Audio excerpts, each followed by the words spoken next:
Sige nga, nagugutom na ako. Pabili po. Ano yan? Isa nga pong gulay, pati po manok. Oh, sige. Ako muna dito Gulay at strawberry na lang po pala. Ayoko na manok. Hindi na ano. Itlog. Gusto mo itlog? Opo, mga vegetable. Ito din. Gusto mo gulay? Opo. Wala din, Daddy. Daddy, nagpiso po na dito. Ayun, nagsilap. Bilisan nyo naman po. Bago ka pong tintera. Yan, ang sarap naman.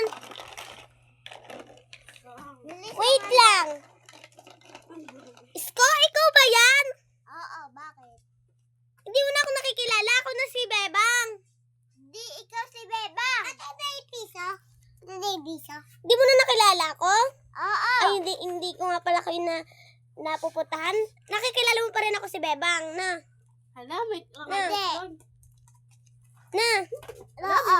Buti din nakita Kung ano sinasabi mo, ito po bayad, Isko. Ito, kakain mo ng itlog. Itlog. Sana all. Sino yung kasama nyo? Ayan.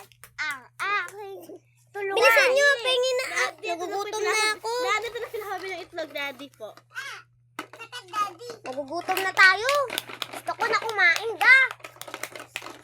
Nagugutom na. Yun. Tapos na din ang luto. Ay, kain na ako. Ano naman yung ref? Kain na ako. Ang freezer, pato na lang gulay na naman ako. Laruan ba to? Sana all may laruan. Kinakain ka muna kayo. Akala ko naman, totoo. Di ba change na nga lang? Ako. Para masarap din. Thank you. Alis na nga ako dito. Nakakainip. Ano yun, sis? Alis na ako. Bye-bye. Bye. So guys, huwag niyo kakalimutan mag-like, share, at subscribe. Kaya,